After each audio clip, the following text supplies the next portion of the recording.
और 26 का लेटर सिर्फ और सिर्फ एलिजिबिलिटी देता है। इसका मतलब कहीं से भी नहीं है कि आप शिक्षक बन गए। ये लॉलीपॉप का बात आप समझिए। बात तो सही है, 2019 से अभी तक हम लोग 3 साल हो गए, 3 साल से समझिए तो रोड पे ही भटकते हैं। लेकिन शिक्षा मंत्री किसी इंटरव्यू में बोलते हैं कि एसटीटी कैंडिडेट तो सड़कों पे सो रहे हैं, और इस चीज़ को खुद में मनन किए। क्या आप एलिजिबल हो गए तो आप क्या शिक्षक बन गए?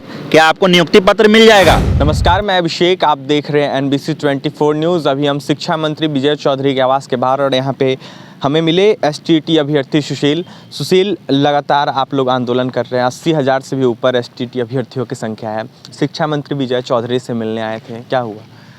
सर एक्चुअली कल हम लोग कल मैं और एक मेरे फ्रेंड हैं, वो गए थे यहाँ पे शिक्षा विभाग में मिलने गए थे संजय सर से। तो संजय सर से बात तो अनऑफिशियल हुई, क्योंकि कोरोना का गाइडलाइन है। तो कोरोना का गाइडलाइन होने के बावजूद हम लोगों ने 2 घंटे भी इंतज़ार किया। वो ऑफिशियली मिलने नहीं दिए। अनऑफिशियली जब वो गाड़ी पकड़ रहे थे, गाड़ी पे तक जा रहे थे, उस समय मिले। तो 2-3 मिनट बात हुई, जिसमें हमने अपने सारी बात को रिकॉल करवाया सर को।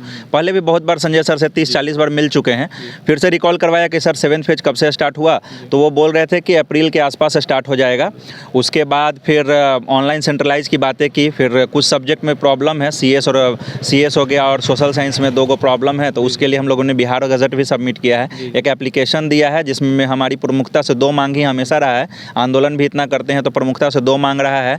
वो मांग ये है कि सर्टिफिकेट, ऑल क्वालिफाइड का सर्टिफिकेट दीजिए, और ऑल क्वालिफाइड को नियुक्ति दीजिए, अविलंब नियुक्ति, और एक साथ 7th फेज में ही ये मांग था। तो बात करते करते संजय सर से मुझे ऐसा लगा कि वो बोले कि देखिए आप लोग ठीक है, अपना प्रेशर मेंटेन रखिए। और बोलने के उनके तरीका से मुझे ऐसा फील हुआ कि शिक्षा मंत्री का कहीं ना कहीं वो इनडायरेक्टली रूप में बोल रहे थे। तो इसीलिए आज हम शिक्षा मंत्री के पास आए थे कि ताकि अपना विज्ञापन वगैरह सौंपे। तो यहाँ भी मिलने के लिए हम तो ट्राई कर रहे हैं। देखिए यहाँ पे बोला वही जा रहा है कि आपको एप्लीकेशन सबमिट कर दीजिए, लेकिन कोरोना गाइडलाइन होने के कारण मिलने नहीं दिया जा रहा है।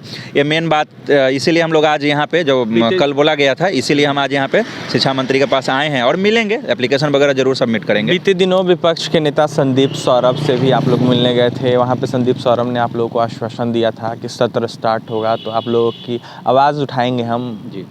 फिर क्या हुआ? संदीप सौरभ सर से मिलने गए थे, 25 तारीख था वो, तो 25 को मिलने गए थे, 25 को। तो वहाँ पे हम लोगों ने बात को अच्छे से रखा। वो पॉइंट टू पॉइंट हमारी सारी बातें को नोट किए हैं, जिसमें 7th फेज को स्टार्ट करने के लिए कि वो बोले कि हम मार्च से अप्रैल तक नोटिफिकेशन का डिमांड कर रहे हैं। जितने भी क्वालिफाइड है उसको मौका दिया जाए, चाहे वो कोई भी पक्ष का हो, मेरिट हो, नॉन मेरिट हो। अब कुछ बचा नहीं 26 के लेटर के बाद, तो दोनों ही ऑल क्वालिफाइड को मौका देने की बात। फिर जहाँ तक वैकेंसी की बात थी, तो उनको मैंने बताया कि 2020 में 33,916 की वैकेंसी आई थी, जो इसमें ऐड होना है। तो वो भी वो पॉइंट वाइज करके नोट किए। 2.5 साल का जो अभी जो गैप है, उसमें वैकेंसी 6th फेज का जो बैकलॉग जो बचा हुआ वैकेंसी रहेगा, वो भी 7th फेज में ऐड होगा। ये सारे चीज़ को प्रमुखता से नोट किए हैं। और जो कुछ सब्जेक्ट में प्रॉब्लम है, उनको भी ये चीज़ को हम उनके भी संज्ञान में ये चीज़ डाले हैं। तो वो बोले उस चीज़ को नोट किए हैं, और बिहार गजट भी हाईलाइट करके दिया हुआ है मार्कर से कि ये सर इस तरह से अगर किया जाए तो जितने भी टीचर हैं, चाहे वो किसी भी सब्जेक्ट के हों, ये कोई सब्जेक्ट वाइज का कोई प्रॉब्लम नहीं होगा। कोई भी सब्जेक्ट के होंगे, अगर बिहार गजट और NCT का जो रूल है 30:1 स्टूडेंट 30 स्टूडेंट पे एक जो टीचर का जो रेशियो है, वो रूल को अगर फॉलो किया जाए और बिहार गजट को अगर प्रॉपरली फॉलो कर दिया जाए, तो जितने भी कैंडिडेट हैं, चाहे वो किसी भी सब्जेक्ट के, 80,402 कैंडिडेट ऑल क्वालिफाइड की एक साथ 7th फेज में नियुक्ति हो जाएगी। संदीप सर ऐसा आश्वासन दिए हैं कि आप लोगों का जो बात है, जो सत्र स्टार्ट होगा, उसमें आप लोगों का बात प्रमुखता से रखा जाएगा, और होप सो कि अच्छा रिजल्ट आप लोगों को दिया जाएगा। और इस चीज़ को छोड़ा नहीं जाएगा, गवर्नमेंट को बख्शा नहीं जाएगा, आप लोगों को ये बात रखा ही जाएगा प्रमुखता से। 3 साल से आप लोगों को बस आश्वासन मिल रहा है, क्या लगता है कब तक नौकरियां मिलेगी? बात तो सही है, 2019 से अभी तक हम लोग 3 साल हो गए, 3 साल से समझिए तो रोड पे ही भटकते हैं। लेकिन शिक्षा मंत्री किसी इंटरव्यू में बोलते हैं कि एसटीटी कैंडिडेट तो सड़कों पे सो रहे हैं।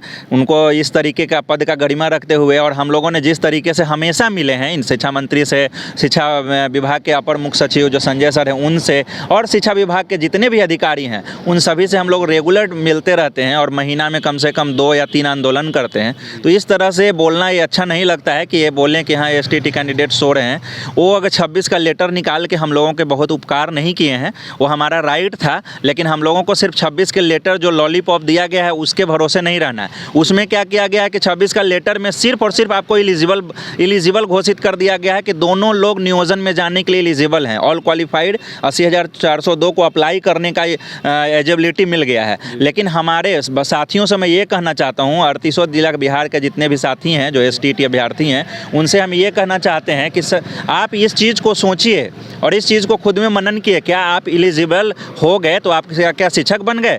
क्या आपको नियुक्ति पत्र मिल जाएगा?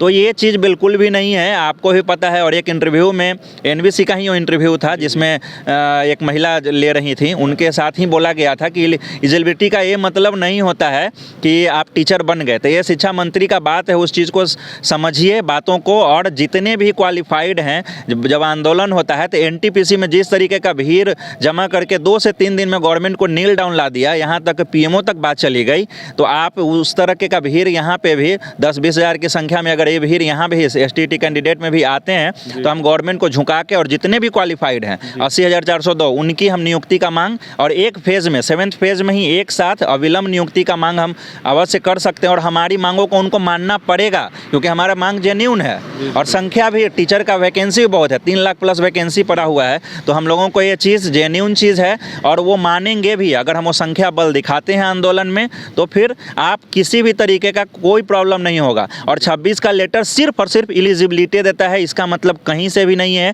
कि आप शिक्षक बन गए। ये लॉलीपॉप का बात आप समझिए, सिर्फ और सिर्फ एक कैंडिडेट के हाथ में एक लॉलीपॉप ठहराया गया है। तो आपको ये जितने भी कैंडिडेट है जो STT 19 के हैं, उनको इस चीज़ को समझना होगा कि ठीक है एलिजिबल कर दिया गया, अच्छी बात है, लेकिन हम लोगों को इस चीज़ के लिए गवर्नमेंट पे प्रेशर बनाना होगा कि जितने भी क्वालिफाइड कैंडिडेट हैं सबकी नियुक्ति सुनिश्चित की जाए 7th फेज़ में ही।